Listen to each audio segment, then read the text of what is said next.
Gente, isso faz a gente pensar que depressão não é frescura, depressão não escolhe classe social, depressão não atinge apenas pessoas com a vida familiar desestruturada. A gente está vendo aí o exemplo de um cara super bem sucedido, fazendo sucesso, está no auge da carreira. E aí, essas são algumas reflexões que essa notícia traz pra gente. Vamos bater um papo sobre esse assunto? Vem cá, participa com a gente. Está aqui o número do nosso WhatsApp, 99942-2478. Já passou por isso? Conhece alguém? Aqui no nosso estúdio nós recebemos o psiquiatra, o doutor Rafael Mazini. Muito obrigada, doutor, pela sua participação com a gente, viu? Eu agradeço. Uma boa tarde. E também recebemos aqui a Ive Rafaela. Boa tarde, Ive. Obrigada. Boa tarde. Você também já enfrentou a depressão? Já. Foi logo após a morte do meu filho. Tem 3 anos. E realmente é uma coisa bem difícil da gente lidar. A ver alguém assim com, igual você falou, um cara bem sucedido, um cara da mídia se expor, é até muito bom para quem já passou por isso, porque durante o meu processo o que eu mais ouvia era: é frescura, depressão é falta de Deus, se apega a Deus, você não pode ficar deprimida porque você tem seu outro filho. No meu caso específico, que era por conta do luto, foi melhor assim, Deus quis assim, essas barbaridades que as pessoas até querem consolar, mas não sabem e aí acabam atrapalhando ainda mais o processo, né? Então, assim, é muito bom a gente que já passou por isso, ver essa dimensão que as coisas tomam, justamente para que a gente até fortaleça quem está passando por esse momento. Hoje, depois que você já deu uma acalmada nesse sentimento, né, nessa doença, na verdade, hoje você consegue enxergar qual foi o pior momento para você da depressão? Consigo. Foram os dias que eu não levantava da cama. Foram os dias que eu fiquei ali inerte a tudo, assim. Eu não comia, eu não bebia, eu não dormia. Eu estava ali, eu era uma planta. Eu simplesmente era uma planta. Porque eu... E vivia uma ambiguidade, porque ao mesmo tempo que eu falava assim, não, eu vou levantar, eu vou tomar um banho, eu vou me arrumar, eu vou sair, eu vou levar meu filho para a escola, eu vou brincar com meu filho, eu vou fazer isso, eu vou fazer aquilo. Eu não tinha força. Você tinha o pensamento, mas não conseguia agir? Não, tipo assim, por um segundo vinha aquela lucidez, assim, eu falava assim, gente, o que eu estou fazendo na minha vida? Não, vamos lá, vamos lá. E, tipo, até porque eu tinha passado por uma situação bem difícil também, com as sequelas do parto. E aí, assim, nossa, Deus me deu a chance de eu viver e vamos lá, vamos, não sei o quê, não sei o quê. E aí, de repente, dava aquela, tipo, eu não tinha força. Era como se algo me segurasse ali o tempo todo e eu não conseguia reagir. É uma coisa que só quem viveu que a gente realmente consegue expressar e falar assim, eu não... Por exemplo, eu trabalho com criatividade e eu não conseguia, eu olhava para a tela do computador, eu não conseguia escrever um texto, eu não conseguia desenhar, eu não conseguia pintar, eu tentei várias formas de estimular a criatividade e não vinha, era tipo, como se a minha mente tivesse parado, bloqueado. Assim. Tipo, eu era uma planta. Doutor, ouvindo esse relato da Ive e vendo aí também o histórico do Zé Neto, não é a primeira vez que ele vem falar de oscilações emocionais dele. Quando que é a hora de parar para rever tudo? É uma pergunta ótima. Justamente quando a depressão chega nesse estado que foi falado aqui, quando atrapalha muito a vida da pessoa, estaciona a vida da pessoa. A pessoa tem um comprometimento funcional muito grande decorrente disso, né? Então, quanto antes reconhecer isso, parar, melhora o manejo e tratamento. Que muitas vezes o que acontece, a pessoa ia adiando isso, achando que é uma fase, vai passar, vai conseguir cuidar disso por conta própria, e chega no momento que se acumula a ponto de atrapalhar a vida da pessoa funcionalmente, gradativamente. Então, é nessa hora que a gente tem que começar a tratar, até mesmo antes, quando começar os primeiros sinais do desânimo, da tristeza, da angústia, repetidamente, de modo a atrapalhar a vida da pessoa. Tem gente que consegue tratar isso por conta própria?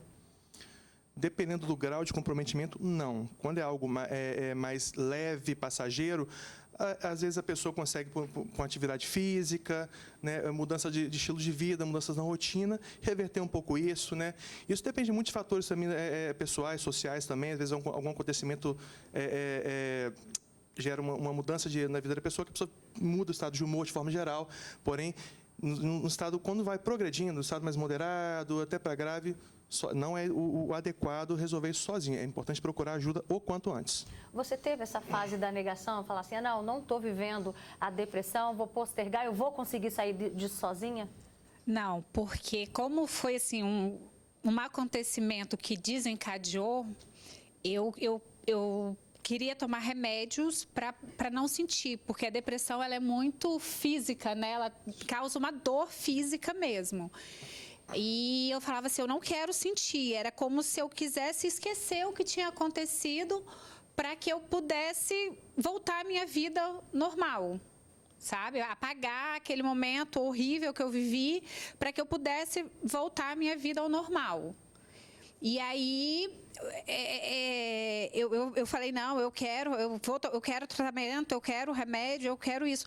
Só que é um processo, né? Assim, não é igual uma crise alérgica, que você está com alergia, toma um remedinho e pá, melhora. Não é assim. A depressão, você tem todo um processo de terapia, do acompanhamento com o psiquiatra, de você se... igual o doutor falou, de você realmente mudanças de vida, alguns hábitos, de você também se esforçar, né, para isso, mas não é só você se esforçar, só você querer, só a ausência de Deus, não é só isso. Mas há um ano atrás, em um outro momento de luto, eu falei, assim, achei que eu fosse passar por ele, já estou acostumada, né, com o luto. E uns 40 dias depois, eu dei uma caída. E aí eu falei, opa, pera lá, não quero passar por tudo de novo. E aí, como eu já sabia o caminho das pedras, eu voltei com o tratamento, foi muito mais rápido, muito mais fácil, muito, muito mais tranquilo do que o de 3 anos atrás. Já começaram a chegar várias participações para a gente aqui no nosso WhatsApp. Convido você também a mandar o seu depoimento. Pode ser pelo WhatsApp, pode ser pelo Facebook. Tem uma pessoa que diz aqui, doutor, estou muito triste, sem vontade de nada, só ficar deitada, vontade de chorar, me ajuda. Essa pessoa fala que ela tem 58 anos. Tem uma outra pessoa que diz, acho que também estou passando por isso, perdi meu pai há alguns anos. A Priscila também manda pra gente um depoimento, ela diz que ela tem ansiedade, depressão e sempre escuta que isso é uma frescura, falta de trabalho e que é desculpa para não fazer nada, e ouvir essas palavras só piora. Diante desses relatos que a gente leu aqui, quais são os principais sintomas e por quanto tempo, né, naquela repetição todo dia, toda noite, que isso abre um alerta para investiga, isso pode ser sim depressão? Sintomas basais da depressão, sintomas clássicos, o primeiro é o humor deprimido, né, e o que a gente chama de anedonia. O que é isso? A perda no prazer, na iniciativa de tudo aquilo que a pessoa costumava gostar de fazer com frequência, tinha aquele ímpeto de fazer aquilo, aquele ânimo de fazer aquilo. Tudo perde a graça, a pessoa perde aquele prazer de fazer aquilo. Então, a pessoa vai cada vez mais se isolando socialmente, vai ficando um pouco mais reservada dentro do ambiente, no quarto, dentro de casa, sem ter aquela energia, perde a energia vital. Então, é muito comum as pessoas sentirem um sentimento de vazio interno. Entendeu? Então, é aquela situação que a pessoa realmente estaciona. Não consegue sair de casa, não consegue botar em plano aquilo que ela colocou para fazer, como você falou. Entendeu? Então, às vezes a pessoa tem o ímpeto de fazer, não, vou mudar, vamos virar a chave, vamos fazer tudo, porém, na hora de executar, não tem aquela energia, aquele ímpeto para fazer isso. Então, a tristeza e o que a gente chama de anedonia, a perda do prazer, são sintomas clássicos, né? Isso é o inicial. A gente tem que tomar cuidado para isso não progredir a ponto de começar a ter sintomas mais graves, como, por exemplo, os pensamentos mais catastróficos, pensamentos de cunho suicida. Então, como eu sempre repito, quanto antes procurar ajuda, é melhor. É importante frisar também aqui, como foi observado no cantor, raramente um transtorno mental vem simplesmente sozinho, assim. Então, é muito comum a ansiedade estar associada à depressão também. Então, foi o que foi apresentado pelo cantor.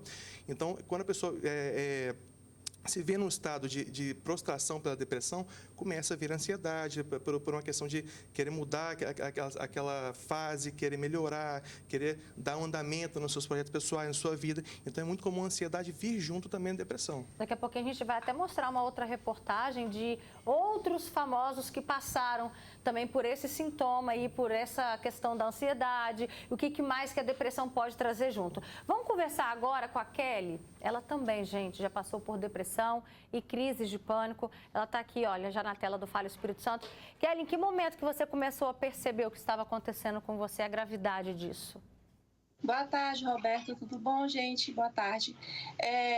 Eu tenho tido vários quadros, né? E recentemente, há 1 ano exatamente, eu fui pedida a divórcio e aí veio toda essa avalanche de tipo uma preguiça de fazer as coisas. Eu estava sempre em eventos, sou influencer, para quem não sabe, estava sempre em eventos, sempre em participações, provadores e tal, e de repente você tipo que sente uma preguiça, mas o médico falou, né, não é preguiça. Você sente muito desânimo de fazer as coisas, você fica meio com medo de sair de casa. Às 18 horas é horrível, gente. Às 18 horas você não quer colocar seu pé fora da cama. Você quer fazer tudo correndo, como eu tenho filhos, né, eu fazia tudo muito rápido para poder às 18 horas estar na minha cama. Você conseguiu identificar isso a tempo de iniciar o tratamento e não deixar evoluir, Kelly? Então, eu tenho... Lá no Instagram eu tenho várias parcerias com psicólogas, terapeutas, e elas iam me aconselhando, né? Elas viam meus stories e iam me aconselhando, e aí eu fui procurar psiquiatra. E aí, só que chegou o ponto de eu praticamente me isolar, tanto que hoje eu estou aqui em Jacaraípe. Eu morava em Cariacica e eu estou em Jacaraípe. Eu tive vontade, tipo assim, parece que você não quer dar trabalho para ninguém, você quer ficar quietinha. Deixa eu ver aqui com a Ive se ela iniciou o tratamento logo, porque já o doutor vai comentar quais são as consequências dessa fase da negação, de postergar, quais são os riscos de postergar esse tratamento. Da primeira vez, eu quis mais imediato, assim, porque eu precisava, a dor era muito forte, né? Então, assim, eu precisava... Você tinha essa consciência? Eu tinha essa consciência, até porque eu já fazia terapia. E quando tudo aconteceu, a minha psicóloga, eu estava até em fase de trocar de profissional e a antiga entrou, a nova entrou no meio e falaram, olha, vamos começar um tratamento mais sério, porque era um caso mais sério, que só a terapia não ia resolver, né? E aí, assim, então tá, vamos, porque eu também não quero ficar sentindo isso por muito tempo. Não quero ficar nessa situação durante muito tempo. Durante um período, eu fiz muito certo. Aí eu falei, tô boa, já passou, porque os remédios fizeram efeito, as terapias fizeram efeito. E aí eu me dei alta. Falei, tô ótima. E aí eu tive uma recaída. E aí passou um tempo, eu falei, opa, pera lá, né? Quanto tempo durou o meu tratamento? Doutor, corrija se eu estiver errada. Quem tem depressão uma vez, não cura. Tem até essa pergunta aqui. Não é? Por que a pessoa que teve depressão, cadê? Eu vou ler esse comentário. Essa pessoa encara altos e baixos depois. Já aconteceu isso com você? Hoje eu faço o tratamento contínuo. O meu tratamento não acabou. O meu tratamento mudou. Sabe? Eu continuo na minha terapia que eu sempre fiz fazia antes disso tudo acontecer.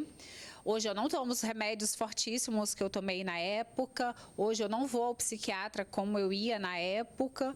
Mas, assim, é uma coisa que a gente precisa estar em alerta, porque... você é uma pessoa deprimida? Não. Você está sempre em depressão? Não. Mas eu sei que a qualquer momento... Qualquer descuido, qualquer situação, como foi o ano passado, que eu caí de novo, veio tudo aquilo, todo aquele sentimento do luto, que já, né, o luto por si só já é uma coisa muito séria, uma coisa muito grave, uma coisa muito doída, muito sofrida. Então, você ter que lidar com aquilo de novo. Então, assim, eu acho que quem tem depressão, acho que a maior dificuldade hoje das pessoas é justamente olhar para si e falar bem assim, eu tenho que me cuidar. Achei aqui o comentário, exatamente do que você está falando, Ive. Boa tarde, gostaria de mandar um abraço para o doutor Rafael, sou paciente dele. E gostaria de saber se a depressão sempre vai ter altos e baixos ou se com o tratamento vai melhorar, doutor. Então, isso é interessante que você falou, que a gente nunca cura. Alguns casos, sim, realmente a pessoa tem a cura, né? Mas nós somos humanos, então nós vamos reagir emocionalmente a tudo aquilo que acontece na nossa vida. Então, dependendo da fase, é comum nós termos recaídas depressivas, recaídas ansiosas, né? Só que o que vai definir é realmente isso virar realmente uma doença, uma depressão, é a intensidade e a duração de sintomas. Então, a depressão tem um caráter mais duradouro, mais crônico. Então, isso tem um aumento sucessivo da probabilidade de você ter um novo episódio. Depois da primeira vez, a chance de ter o segundo é maior. Da terceira vez, quase dobra a chance de ter um novo episódio depressivo, depois cronifica, né? Então, realmente, episódios depressivos de depressão tendem a mais cronificar a doença, aí a necessidade de um tratamento mais prolongado, terapia, uso mais crônico de medicação, mas outra coisa importante que foi falado também aqui, é muito comum isso, né? O paciente tomar a medicação e estar na terapia, ter essa melhora e logo, opa, tô bem, vou parar. Mas né? exatamente. Mas o mínimo são 6 meses a 1 ano de tratamento farmacológico psiquiatra. E, como eu sempre falo, terapia, gente, salva a vida. Independente de estar ou não doente, é uma coisa que você pode fazer o tempo que você quiser, que sempre vai ajudar. Isso é muito importante. Tem aqui o comentário, boa tarde, eu sofro de depressão, ansiedade, pânico, tem dia que minha vida é uma loucura, penso até que eu vou morrer, dá até uma aceleração, um aceleramento no coração. Uma pessoa que também participa com a gente lá de Linhares fala, o meu irmão tem depressão, ansiedade, ouve vozes, toma vários medicamentos e não resolve nada. Agora, preste atenção, então, já que a gente já está falando também sobre esses sintomas que confundem, né, depressão, ansiedade, o cantor sertanejo, gente, Luan Pereira, ele também teve uma crise de ansiedade e isso aconteceu durante um show. Olha só. Eu vou cantar no palco principal de Barretos. Ele deixa claro a ansiedade por um dia tão esperado, a realização de um sonho. Nas redes sociais, o cantor sertanejo de 20 anos postou um momento de oração junto à família e a entrada no palco diante de um dos maiores públicos da vida dele. Tudo estava indo aparentemente bem.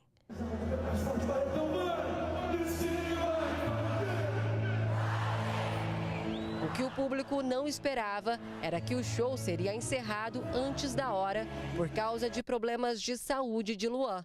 Misturou uma virose com ansiedade, com um pouquinho de tudo. E acabou me contaminando desde da cabeça ao corpo.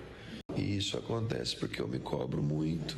Segundo a Organização Mundial de Saúde, 300 milhões de pessoas em todo o mundo sofrem com ansiedade. O Brasil ocupa o topo do ranking de país com mais gente ansiosa, cerca de 18 milhões de pessoas, o que representa pouco mais de 9% da população. O cantor recebeu os primeiros atendimentos médicos ainda no camarim e foi levado para o hospital.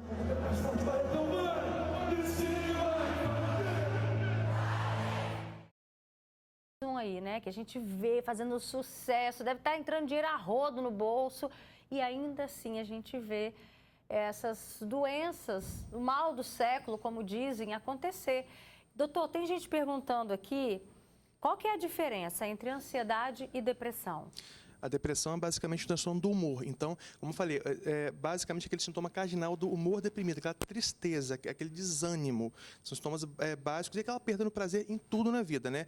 Já a ansiedade é um transtorno não necessariamente relacionado ao humor, mas que está sempre conectado ali. Mas o sintoma básico da ansiedade é a angústia, a preocupação excessiva, a agitação, aquele pensamento futuro gerando uma preocupação, um estado de tensão no dia de hoje. Então a pessoa fica o tempo todo preocupada, angustiada, pensando em possíveis desfechos futuros que podem intervir na sua vida hoje. Então a cabecinha fica pensando em 1000 coisas ao mesmo tempo, atrapalha o humor, atrapalha o sono, atrapalha a concentração. Então, quando não tratada precocemente, igual a depressão, também pode prejudicar muito a autonomia e a qualidade de vida da pessoa. E olha só, gente, o Zé Neto, ele pode dar um tempo na carreira dele. Tem dinheiro ali na conta, tem dinheiro ali no bolso. Mas para a maioria dos trabalhadores, a realidade é outro. Segundo a Previdência Social, a depressão e a ansiedade são a terceira causa de afastamento do trabalho no Brasil. Em 2023, quase 150 mil trabalhadores se afastaram temporariamente das funções por causa da depressão. Já uma pesquisa da Fundação Getúlio Vargas mostrou que 63% dos profissionais com algum transtorno mental não receberam apoio das empresas que trabalham para lidar com o problema e que 48% acreditam que as empresas pouco ou nada se preocupam com o bem-estar dos trabalhadores. Você teve essa preocupação na época? Eu não trabalhava de carteira assinada. Então, para mim, foi muito tranquilo, assim, né, por partes, porque até eu sou autônomo, então, assim, se eu não produzo, eu não recebo. A minha conta não era igual a do Zé Neto.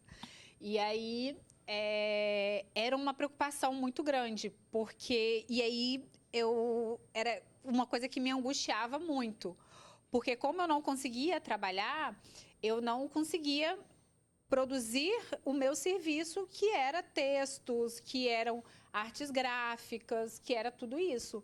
E aí eu não conseguia, os clientes me procuravam, querendo me contratar, e eu falava, não tenho como. Aí o dinheiro não entrava? O dinheiro não entrava. Aí causava ansiedade? Aí eu não conseguia pagar minhas contas. E aí era uma bola de neve, assim, sabe? E hoje eu mudei o foco do meu trabalho. Quando tudo aconteceu, assim, que a ficha caiu, eu falei, nenhuma dor é sem propósito. Nenhum sofrimento é sem um propósito maior. E eu falava, eu não acredito que foi a vontade de Deus tudo que aconteceu, mas eu não acredito que Deus permitiu que eu passasse por aquilo em vão. E hoje eu não trabalho mais com o que eu trabalhava antes. Hoje, o meu foco no meu trabalho é justamente com mulheres. E por incrível que pareça, 90% das mulheres que me procuram para... Hoje eu sou consultora de imagem, não sou mais assessora de comunicação, eu sou gestora de imagem. Elas vêm a mim para procurar... Vem pela minha história da mulher forte, da mulher que superou tudo e venceu, assim, né, a depressão, a morte do filho. E no processo que eu estou ali, fazendo com que elas... mudando o estilo delas, a roupa... 90% delas têm problemas emocionais. E não é falado. Por isso que a gente está dando espaço aqui no programa, para que leve talvez essa consciência para você. Às vezes a pessoa fica postergando, achando, não, vai melhorar, vai dar um jeito. E isso pode acabar prejudicando até mesmo o tratamento. Tem mais comentários aqui. Olha, boa tarde, meu nome é Luciana. Desde quando eu perdi meu filho, há 2 anos, a minha vida tem sido difícil. Eu tenho picos de tristeza profunda, choros constantes, coração acelerado, crise de ansiedade. Tenho tentado não me entregar. Saio, me divirto, mas tem dias que eu não suporto a dor da saudade e me fecho. Também tem uma outra pessoa que fala que depois da separação tudo mudou e também veio a morte do filho de 3 anos.